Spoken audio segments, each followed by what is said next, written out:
Hi, it's Chris from Implied Music. I'd like to share with you the compositional process for one of my solo piano pieces, Subtle Edge. It uses interference of periodicity to create resultant melodies and rhythms.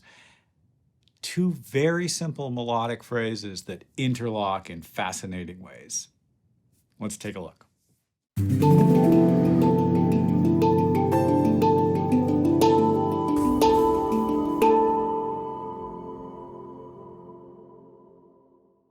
Subtle Edge, it's just the name of the piece, uses an interlocking hands approach that layers a simple rocking bass with a three-note motif in the right hand.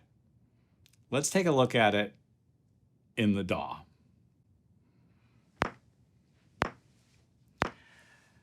So the simple rocking bass is just like this.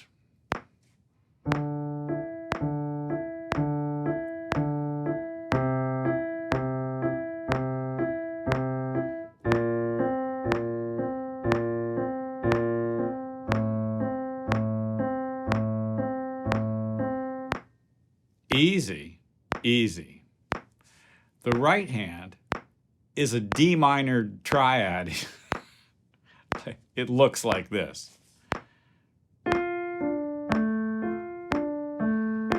Now you can hear it's in 3 beats against what feels like 4 in the DAW. And you can see how it crosses the bar line. There's actually a word for that. The word is hemiola. When something is in 3 and it crosses the bar line against 2 or 4 beats. Now, if I'm doing something that's basically 4 or 2 and something that's basically 3 over here, it's 6-ish, isn't it? Now, what if I do those notes at the same time, like so?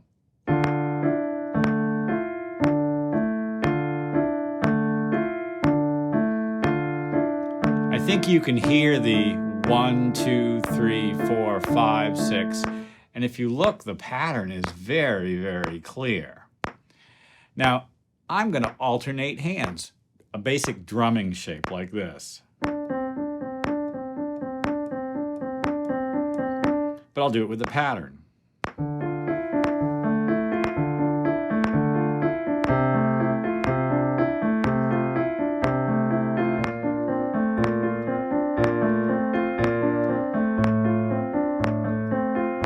Let's do it again.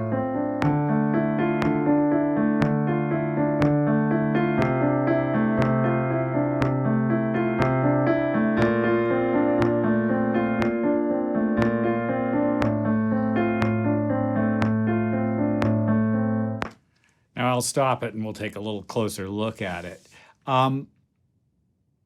The interaction of the 2 parts, and here you see what looks like one complete cycle. The interaction of the 2 parts creates what composers, especially minimalist composers, and I know this term from Steve Reich, the minimalist composer, what composers call a resultant melody.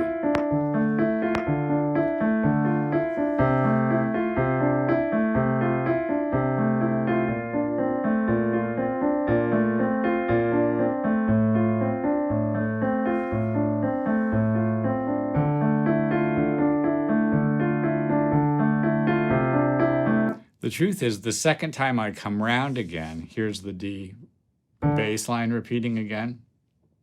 The top tone doesn't appear in the same rhythmic location. It appears stepped off by a beat. And the note that's at the bottom is the note of the right hand, is the note that appears in that location. The truth is, because of the way the melody, the bass line, and the interference of the 2 rhythmic phrases, the 2 periods, the interference of the 2 periods, interference of periodicity. The way those 2 things work together, there's a kind of a lowest common denominator math result, which means that I actually have to repeat this bass line, go away little girl, this bass line 3 times for it to come around and be where I started. And I've taken advantage of that in my compositional process. I've actually made that bass line happen 3 times. Well, okay, so here's what it looks like over the top. Wow, can I do this? All right. So my right hand is doing the D descending.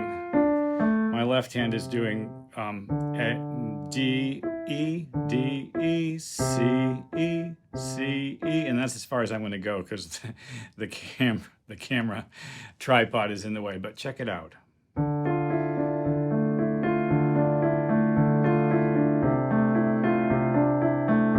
Back to D. Now I'm going to go up to F and G. Here we go.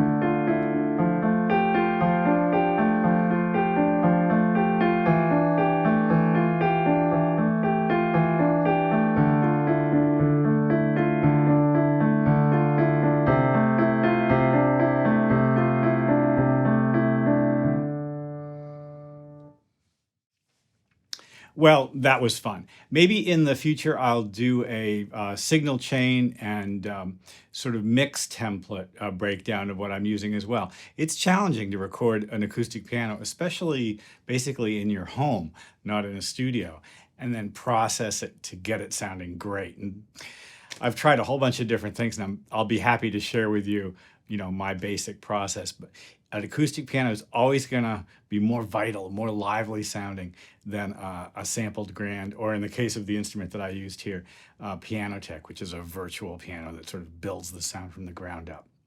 Well, I hope this has been useful. Like and subscribe, leave a comment. Is this kind of thing something you're interested in? What is up for you right now musically? What can I do to help and support you in your journey? Thanks, and I'll see you next time.